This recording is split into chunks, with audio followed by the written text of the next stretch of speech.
Have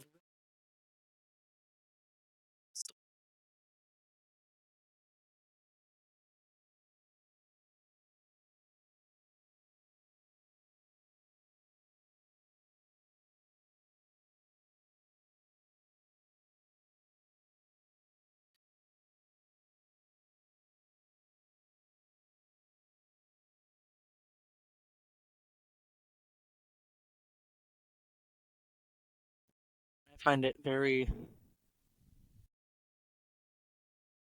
um a very interesting story. And I apologize if I sound a little disconnected. I am a little tired. But after reading story through story about what I wanted to get into today, I'm a little tired. This recording's probably going to be a little longer than my last one. We'll see. Hopefully, it's longer than 17 minutes. But we're going to delve deep into the first witch. And as you'll notice, this podcast is not going to be edited. I don't have any fancy intro stuff. I don't know how to edit videos. So you're just going to get whatever happens, happens. So I'm just sitting in my home waiting for groceries to get delivered. So I figured I'd start this off.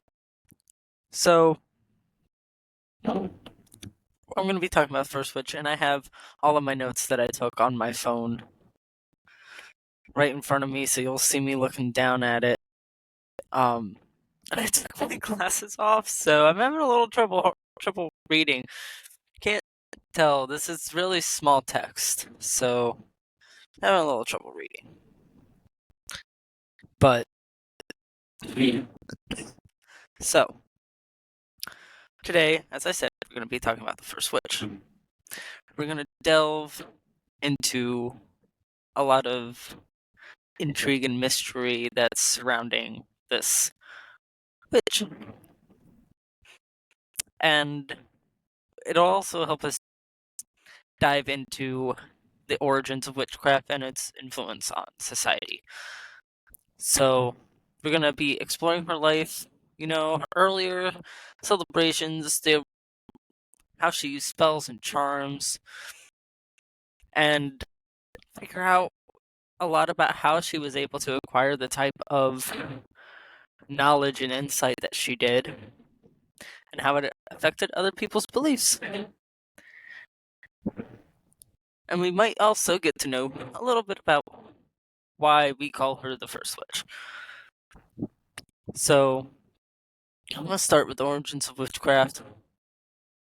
It originated in ancient pagan cultures of Europe.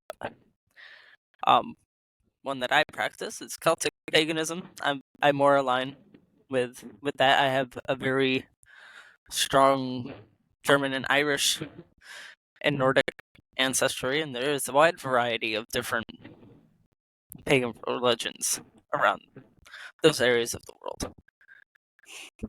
And people in these cultures had deep reverence for power and mystery of nature, and they attributed supernatural powers to certain elements such as herbs, stones, like crystals, even like they could have done that for like animal pelts or for bones, animal bones or human bones, like using something as a significance of energy and supernatural ability and powers and healing as well. And people often use rituals that involve chanting, dancing. Some people would wear masks. Some people would do animal sacrifices, and in order to harness this supernatural power. Sorry if you hear footsteps. There's people above me. Um, I'm checking on my delivery too. It keeps. I'm doing multiple things as I'm doing this episode, so excuse me. So all of the practices that I was mentioning before, the spells, using the herbs, the animal sacrifices, collecting crystals, and stuff like that, they were eventually blended with Christianity when it became the dominant religion in Europe. And witchcraft evolved into a more organized system. It took a little bit, but it started to organize in a more specific way with covens that were extremely devoted to their practice. And as the covens grew, of course, so did all like the paranoia and the fear, and that's kind of what led to like the witch hunts in Europe, the original in England and many other places. And it led to witch hunts throughout Europe in the Middle Ages. So the person that we're talking about, the first witch, her name was Agnes Waterhouse, or the first witch. She's the most famous witch that was hunted in these witch hunts. Her story is incredible to read back and relearn. I relearned a lot of this stuff because I had forgotten a lot. That's one reason why I have notes in front of me to try and, and I'm trying to explain it in my own way. Because also the way I worded some of these things is a little.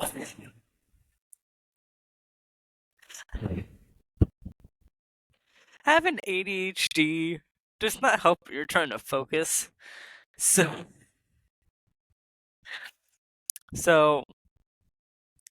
her trial was one of the first witchcraft trials that took place in England, and it took place in 1566.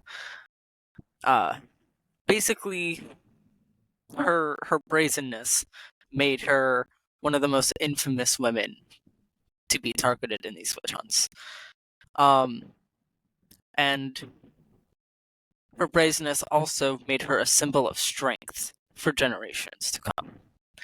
And she had a lot of social impact in the early days.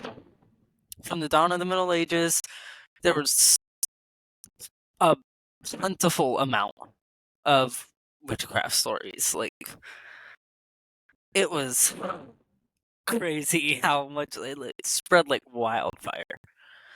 And a lot of this were literally just people, like doctors.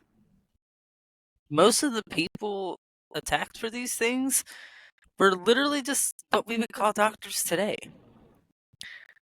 But rumors and tales spread throughout Europe, and it had a great impact on society during the Middle Ages. Peaches. I must be hungry. People saw witches as evil creatures with immense power to cast spells and use dark magic to harm others. And this fear and suspicion resulted in persecution, and most of the time, death. Many innocent people suffered because of this, because you could literally just point at someone, say they're a witch, and then boom, they're dead. No fair trials, just once you were accused, that was it. So it really didn't matter. But the impact of this socially wasn't only felt by people that were accused of being witches. There were celebrations such as Walpurgis Night. I hope I'm pronouncing that correct. I'm looking at the word. Walpurgis Night? I don't know if I'm saying that right, but it's the night where witches were said to gather on a mountain in Germany, which were common during this era. People gathering around bonfires, telling stories about witches, and partaking in rituals for protection against them. Such practices that I mentioned, that was one of the biggest reasons a lot of people started to have more fear about witchcraft, because a lot of these stories were just fabricated. without any actual evidence. It was all just based off of fear. Like, when you're scared of something and your brain starts making up all these crazy assumptions about what's going on? That's fear. Fear makes you think some crazy shit and can make you do some crazy shit. So, of course, with so much.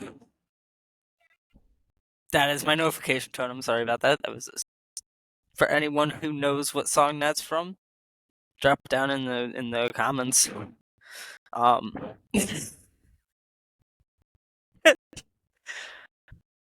I lost what I was talking about. Uh,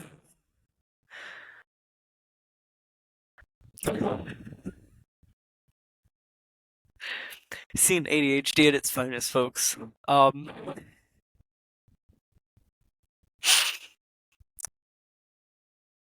What was I just talking about? Oh, okay, yeah, okay. Fear. This is gonna make this seem so unserious and not genuine, but this is all serious and genuine. My ADHD is hitting hard and I'm tired, so that's not it. Anyway, um, so fear can make humans and animals do things you wouldn't even imagine. Like, it can flip a switch in you that you didn't even know existed. And during this time period, it gave birth to some rituals performed by modern day practitioners who celebrate the first witch, a powerful figure that is said to have created all of witchcraft. And there is a goddess that is associated with being the goddess of witchcraft, which is Hecate. And I'm actually curious if that has anything. If maybe people saw her as a kind of real life Hecate in a way. That's not even in my notes with Hecate being involved. That's just my own. I just realized that it's just a lot like Hecate. In what my notes are like. Yeah, maybe she. There might have been some people who thought she could have been like the living version of Hecate. Don't take that as fact. By the way, this is all just done on research. I can't necessarily say what is and isn't fully true, but I did a fuck ton of research on this. So if I'm missing any facts, please someone let me know. Um, so there were a lot of celebrations arising from early witchcraft beliefs. Long before Halloween and broomsticks, witchcraft was globally practiced with varying beliefs and celebrations. And I celebrate some of these holidays, like Samhain. That is Halloween, for those of you who don't know. Samhain. I also just recently celebrated Beltane, and I celebrate Lugnasad and Yule, which is Christmas. Um, and gosh, names. Mabon as well. Um, let's see, Mabon, Beltane, Ostara as well. Um, there was actually a movie that was kind of based off of, and it was kind of a mix of Beltane and Ostara, but I can't remember what the movie's called. It was recent. It was like this whole cult. Let's see, it was from Flower Crown. Anyway, back to what I'm talking about. So, as I was talking about before, the pagan holidays. Europe, the Celts held Samhain, which is what I was talking about. God damn, if you people can stop. Oh, that's my groceries. The Celts held Samhain on summer's end on October 31st.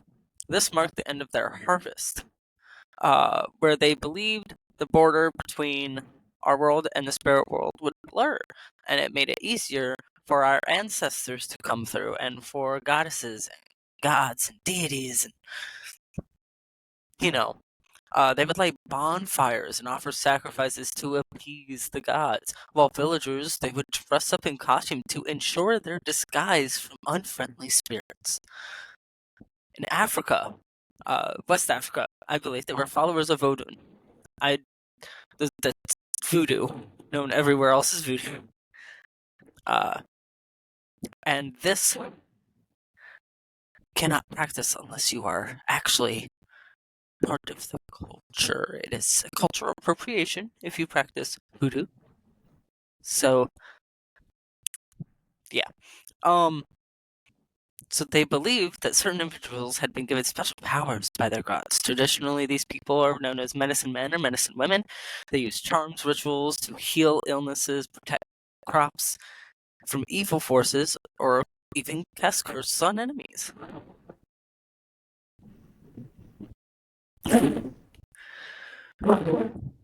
So this is a lot. I'm tired. Okay, I'm back now. I had to go grab my groceries.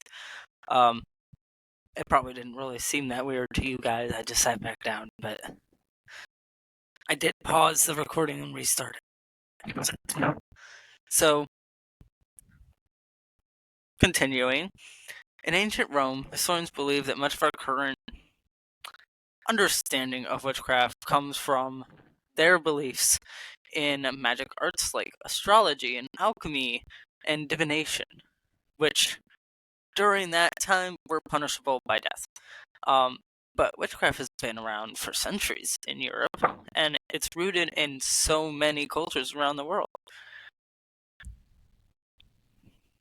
So, history's the most notable witches that have been immortalized in story and song, providing plenty of inspiration for anyone that's interested in anything witchy. Like the first witch, Agnes.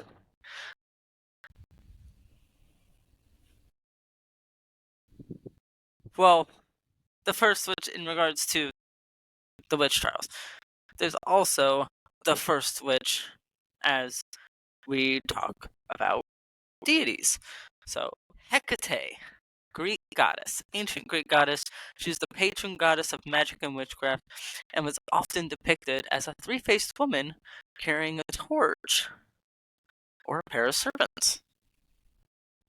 And oh, I did that right. I tried it.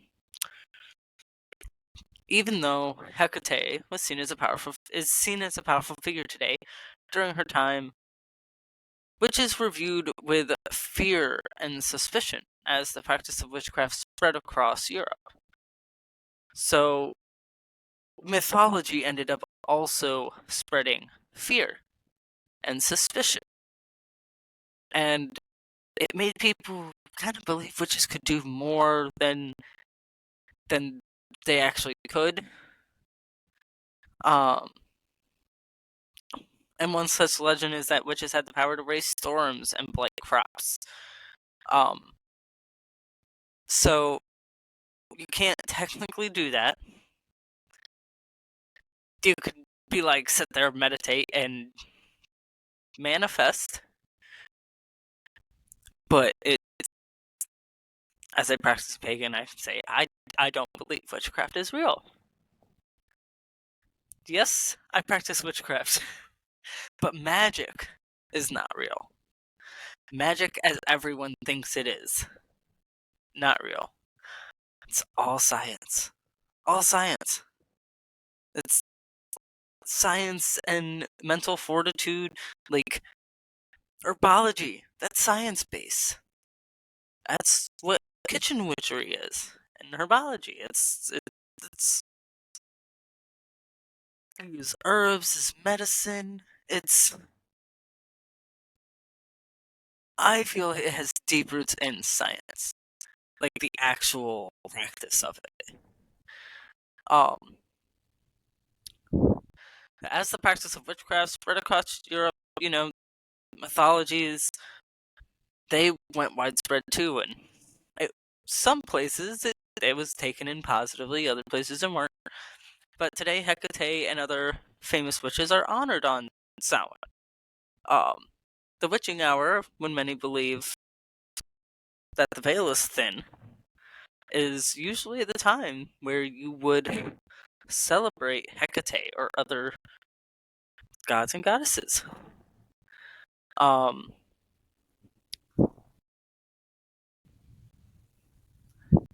and one of the most common misconceptions about witches is that they worship Satan. I don't even believe he exists. So, like, I don't believe he exists in the way that we're told. Like, because Satan is just purely a Christian construct. There are deities and things in other religions that resemble something like that, but it would be more they are the gods and goddesses of the underworld. They had power, they were respected, they weren't just always mean and rude or like it. That goes into a lot deeper of a thing, and I'm gonna not go too deep into that. Um, but and another misconception. I'm gonna keep going down this list. Witchcraft is all about hexes. That's a misconception. Misconception, because it isn't. It's a very, very tiny part of witchcraft. While some witches focus on hex casting, many others believe in drawing energy from natural sources, other sources such as crystals or elements that exist in nature for healing and divination purposes. Crystals are a really good example of that because I have a lot of crystals. I have amethyst, I have a rare garnet. Um, I don't know if it's actually rare. That's just what Google said when I took a picture. But yeah, it's like that's all they're used for. And also another misconception is that all witches are female. Witchcraft is not exclusive to women. Men can be practitioners, non-binary people can be practitioners, trans people can be practitioners, lesbians can be practitioners. Anyone can be a practitioner. You don't have to be born a witch. You don't have to be born to do it. You just need to open yourself up.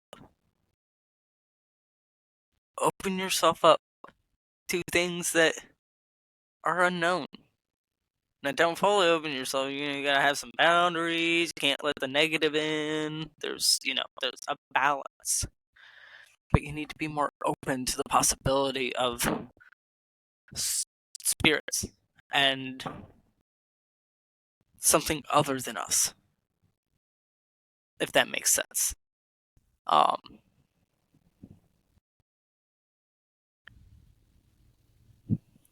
and so a lot of the time, also, witches are often revered as embodiments of personal strength and autonomy, representing a history of resilience within cultures worldwide. Uh, the story of, I hope I pronounce this right, Circe, better known as the first witch, is like it's a reminder of the potential power, even though they may have been remembered for her ability to manipulate people or events through her abilities. She was also known for her courage and standing up for her beliefs, an attribute that remains valued amongst a lot of people today, actually. So, and today, we can honor the power of witchcraft by acknowledging its ancient roots in our culture, embracing it as a symbol of freedom and strength, learning from its historical lessons and stories, and no matter how you choose to appreciate uh, this part of our magical heritage, understanding how it begins with the first witch will provide you an unforgettable story that will just, you won't be able to think of this in any other way. It's, these people went through so much torment, most of them innocent. And it is sad to think about and look back, and currently we're in a time where it could be happening again. Which is unfortunate. But witchcraft is still widely misunderstood, and it will always likely be clouded in mystery and stigmas and just people assuming things without actually getting to know the people or the religions or the faiths or the practices. But hopefully, I'm very hopeful that with more research, exploration, understanding, the more people that come out and be like, I'm pagan, the more people that are proud of it and start to delve into all the history and all the unique practices and individual experiences, and I just hope it becomes more widely accepted, because I will tell you that paganism has been the most accepting like blanket of beliefs, because it's not a set religion. It's not like a, there are covens, but I'm not in a coven. I just practice on my own. I would be what would be called eclectic. Like, I take from a variety of different types of practices, but only ones I'm allowed to. I don't practice hoodoo because that ain't my thing. Nope. I'm not allowed to. It's not my culture. That would be cultural appropriation if I tried to practice hoodoo. So that's one that, even though I'm interested in the culture, interested in learning about it, I cannot practice. I would not be allowed. Same goes for anyone listening. Don't. Do your research on a practice before you start actually getting into it, to make sure you're not practicing something you shouldn't. But hopefully we can continue to uncover more stories of witches and secrets of the past, and get a better handle on all of these things and the magical forces that can be out there. But let's never forget the first witch that helped shape this world. Thank you.